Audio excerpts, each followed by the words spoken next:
ইসমাঈল আলাইহিস সালাতু ওয়াস সালাম ইব্রাহিম আলাইহিস সালাতু ওয়াস সালাম নিয়ে যায় কুরবানি করার জন্য। ইসমাঈল আলাইহিস সালাতু ওয়াস সালাম ডাক দিয়ে বলে, বাবা আমার হাত বেঁধে নাও, আমার পা বেঁধে নাও। যদি কোরবানি করার জন্য আমি হাত দিয়ে তোমার বাধা দিয়া দেই, মাওলা হয়তো তোমার প্রতি নারাজ হয়ে যাবেন, আল্লাহ হয়তো আমার প্রতি নারাজ হয়ে যাবেন। ওহে আমার বাবা, আমার হাত পা বেঁধে নাও, কোরবানি করার আগে তোমার চক্ষুটাও বেঁধে নাও, কারণ যখন তুমি আমার উপর তরবারি চালাইবা, চালানোর সময় হয়তো তোমার মনের মধ্যে আমার জন্য মায়া কাজ করতে পারে। আমার চেহারা দেখিয়া যদি তোমার মনের মধ্যে মায়া কাজ করে, তুমি আমারে কুরবানি করতে পারবা না। হযরত ইব্রাহিম আলাইহিস সালাতু ওয়াস সালাম কথা মতো ছেলের হাত পা বেঁধে যখন চোখ বেঁধে ছুরি চালাইতে লাগলেন। ছুরি চালান তো ছুরি চালান, ছুরি চালানোর পরেও ইসমাঈল আলাইহিস সালাতু ওয়াস সালামের গলা কাটে না। এইভাবে কিছুক্ষণ যাওয়ার পরে ইসমাঈল আলাইহিস সালাতু ওয়াস সালাম ডাক দিয়া বলে, বাবা আমারে হাত পা বাঁধার কারণে মাওলা হয়তো মনে করছেন জোর করিয়া কুরবানি করতেছো, এই জন্য হয়তো আমার গলা কাটে না। আমার হাতের বাঁধন খুলিয়া দাও, আমার পায়ের বাঁধন খুলিয়া দাও, দেওয়ার পরে আমার গলার মধ্যে তরবারি চালাও। হযরত ইব্রাহিম আলাইহিস সালাতু ওয়াস সালাম যখন হাতে পায়ের বাঁধন খুলিয়া দেওয়ার পরেও, গলার মধ্যে ছুরি চালানোর পরেও যখন গলা কাটে না, রাগান্বিত হইয়া যখন একটা পাথরের উপরের মধ্যে চাকুটা জুড়ে ফেলে দিলেন। হাদিসের মধ্যে এসেছে চাকুটা ফেলে দেওয়ার সাথে সাথে ওই পাথরটা কেটে দ্বিখণ্ডিত হয়ে যায়। হয়ে যাওয়ার পরে হযরত ইব্রাহিম আলাইহিস সালাতু ওয়াস সালাম আবার চাকুটা হাতের মধ্যে নিয়া আল্লাহর নাম নিয়া যখন ইসমাঈল আলাইহিস সালাতু ওয়াস সালাম মেরে গলার মধ্যে ছুরি চালাইবেন, মাওলা তখন ডাক দিয়া বলে, জিবরাইল, ও জিবরাইল, যাও যাও জান্নাত হইতে একটা দুম্বা নিয়ে যাও। যদি বাবা ছেলেরে কোরবানি করিয়া দেয়, তাদের অনেক দায়িত্ব বাকি রয়েছে। আমার কাবা ঘর নির্মাণ করতে হবে, আমার কাবার কাজ ওই বাবা ছেলে মিলে করতে হবে। যাও যাও, ইব্রাহিম আলাইহিস সালাতু ওয়াস সালাম আমার দেওয়া পরীক্ষার মধ্যে পাস, তুমি যাও যাও জান্নাত হইতে একটা দুম্বা নিয়া ইসমাঈলের জায়গার মধ্যে ধরিয়া। সালাতু ওয়াস সালাম একদিন স্বপ্নে দেখতেছেন, মাওলা বলতেছেন, ইব্রাহিম তুমি তোমার ওয়াদা পূরণ করো, তুমি তোমার ওয়াদা পূরণ করার সময় হয়েছে। ওয়াদাটা কেমন ছিল? হযরত ইব্রাহিম আলাইহিস সালাতু ওয়াস সালাম একবার 100 গরু, 100 উট, 100 দুম্বা কোরবানি করে, দুম্বা জবাই করে এলাকার মানুষদের খাওয়াইছিলেন।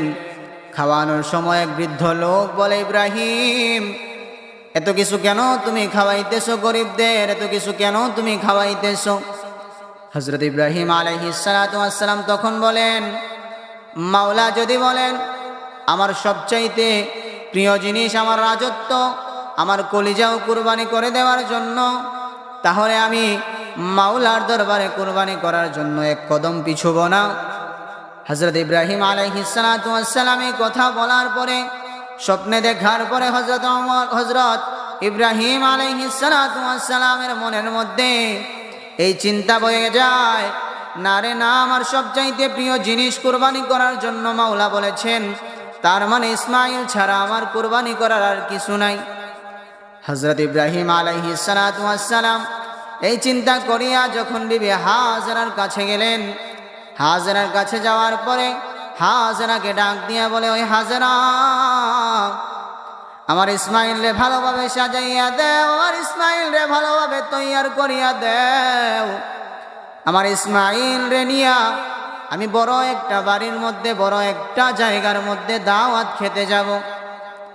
হযরত ইব্রাহিম আলাইহিস সালাতু ওয়াস সালামের মনে মনে এই চিন্তা, যদি আমি আমার বিবিরে বলি আমার ছেলেরে কোরবানি করতে, আমার বিবি হয়তো মাওলার হুকুমের উপরে কথা বলতে পারে। হযরত ইব্রাহিম আলাইহিস সালাতু ওয়াস সালাম এইভাবে বলার পরে যখন ইসমাঈল আলাইহিস সালাতু ওয়াস সালাম রে ভালোভাবে সাজাইয়া নিলেন, নেওয়ার পরে যখন রওনা হলেন কোরবানি করার জন্য, রওনা হওয়ার পরে ইবলিস শয়তান গিয়ে হাজেরার কাছে বলতেছে, ওই হাজেরা তুমি জানো নি ইসমাইল রে নিয়া তোমার স্বামী কই যায়? হাজেরা বলে দাওয়াত খাইতে যায়। তখন শয়তান ডাক দিয়া বলে না না, ইসমাইলে কোরবানি করার জন্য নিয়ে যাইতেছে ইব্রাহিম। তখন হাজেরা ডাক দিয়া বলে কার হুকুমে কোরবানি করবে? বলে আল্লাহর হুকুমে। তখন হাজেরা ইবলীসের গায়ের মধ্যে একটা পাথর নিক্ষেপ করে। পাথর নিক্ষেপ করার পরে ইবলীসে বলে যদি মাওলার জন্য একটা ইসমাইল না 1000টা ইসমাইলে কোরবানি করতে হয়, আমি হাজেরার কলিজার মধ্যে বিন্দু পরিমাণ দুঃখ নাই। এই কথা বলার পরে যখন এইখানের মধ্যে পাথর নিক্ষেপ খাওয়ার পরে ইসমাইলের কানে কানে গিয়ে বলে ওরে ইসমাইল, তোমার বাবা তোমারে নিয়া কই যায় জানোনি? ইসমাইল আলাইহিস সালাতু ওয়াস সালাম বলে দাওয়াত খাইতে যায়। ইবলীস ডাক দিয়া বলে না না, দাওয়াত খাইতে না, তোমারে কোরবানি করতে নিয়ে যাইতেছে। ইসমাইল ডাক দিয়া বলে কার হুকুমে কোরবানি? তখন ইসমাইল রে বলেন তোমার আল্লাহর হুকুমে কোরবানি করার জন্য নিয়ে যাইতেছে। ইসমাইল আলাইহিস সালাতু ওয়াস সালাম ডাক দিয়া বলে মাওলার হুকুমে শুধু একবার না, যদি 1000 বার কোরবানি হতে হয়, আমি ইসমাইলের মনের মধ্যে কোনো দ্বিধা নাই, বিন্দু পরিমাণ চিন্তা নাই, আমি 1000 বার কোরবানি হতে রাজি। এই কথা বলার পরে ইসমাইল আলাইহিস সালাতু ওয়াস সালাম ইবলীসে পাথর নিক্ষেপ করেন। পাথর নিক্ষেপ করে যখন ইসমাইল আলাইহিস সালাতু ওয়াস সালাম ইব্রাহিম আলাইহিস সালাতু ওয়াস সালাম নিয়ে যায় কোরবানি করার জন্য, ইসমাইল আলাইহিস সালাতু ওয়াস সালাম ডাক দিয়া বলে বাবা,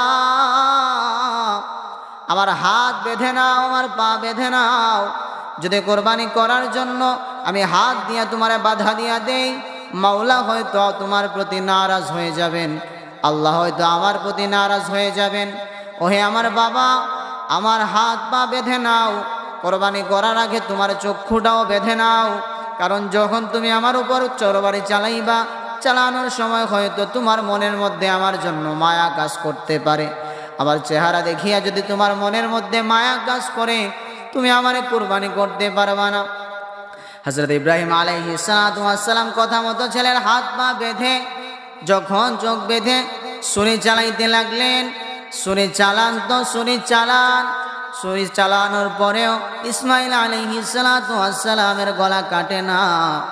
এইভাবে কিছুক্ষণ যাওয়ার পরে ইসমাইল আলাইহিস সালাতু ওয়াস সালাম ডাক দিয়া বলে বাবা, আমারে হাত পা বাঁধার কারণে মাওলা হয়তো মনে করছেন জোর করিয়া কোরবানি করতেছো, এই জন্য হয়তো আমার গলা কাটে না। আমার হাতের বাঁধন খুলিয়া দাও, আমার পায়ের বাঁধন খুলিয়া দাও, দেওয়ার পরে আমার গলার মধ্যে তরবারি চালাও। হযরত ইব্রাহিম আলাইহিস সালাতু ওয়াস সালাম যখন হাতে পায়ের বাঁধন খুলিয়া দেওয়ার পরেও, গলার মধ্যে ছুরি চালানোর পরেও যখন গলা কাটে না, রাগান্বিত হইয়া যখন একটা পাথরের উপরের মধ্যে চাকুটা জুড়ে ফেলে দিলেন। হাদিসের মধ্যে এসেছে চাকুটা ফেলে দেওয়ার সাথে সাথে ওই পাথরটা কেটে দ্বিখণ্ডিত হয়ে যায়। হয়ে যাওয়ার পরে হযরত ইব্রাহিম আলাইহিস সালাতু ওয়াস সালাম আবার চাকুটা হাতের মধ্যে নিয়া আল্লাহর নাম নিয়া যখন ইসমাইল আলাইহিস সালাতু ওয়াস সালাম মেরে গলার মধ্যে ছুরি চালাইবেন, মাওলা তখন ডাক দিয়া বলে জিবরাইল, ও জিবরাইল, যাও যাও, জান্নাত হইতে একটা দুম্বা নিয়ে যাও। যদি বাবা ছেলেরে কোরবানি করিয়া দেয়, তাদের অনেক দায়িত্ব বাকি রয়েছে। আমার কাবা ঘর নির্মাণ করতে হবে, আমার কাবার কাজ ওই বাবা ছেলে মিলে করতে হবে। যাও যাও, ইব্রাহিম আলাইহিস সালাতু ওয়াস সালাম আমার দেওয়া পরীক্ষার মধ্যে পাস, তুমি যাও যাও, জান্নাত হইতে একটা দুম্বা নিয়া ইসমাইলের জায়গার মধ্যে ধরিয়া দাও। হযরত ইসমাইল আলাইহিস সালাতু ওয়াস সালাম রে তখন জিবরাইল আলাইহিস সালাতু ওয়াস সালাম সরাইয়া দুম্বাটা যখন ধরাইয়া দিলেন, দেওয়ার পরে যখন দুম্বাটা কোরবানি হয়ে গেল, হযরত ইব্রাহিম আলাইহিস সালাতু ওয়াস সালাম তখন ডাক তাকাইয়া দেখে দুম্বা একটা পশু কোরবানি হয়ে গেছে। মাওলা তখন ডাক দিয়া বলে ইব্রাহিম, আমার পরীক্ষার মধ্যে তুমি পাস, আমার পরীক্ষার মধ্যে তুমি উত্তীর্ণ। ও ইব্রাহিম, যাও যাও, এই দুম্বার গোশতগুলা নিয়ে যাও, এই দুম্বার গোশতগুলা নিয়ে হাজেরারে বলেছিলে দাওয়াত খেতে এসেছো। যাওয়ার পরে হাজেরা জিজ্ঞেস করবে, এত বড় জায়গায় দাওয়াত খেতে এসেছো, কি নিয়ে এসেছো আমার জন্য? যাও যাও এই গোস্তগুলা তুমি খাও আর সবাইরে বন্টন করিয়া দাও। ওই জায়গা হইতে পশু কুরবানি করা ইব্রাহিম আলাইহিস সালাতু ওয়াস সালামের সুন্নত হিসাবে কবুল হয়ে গেছে।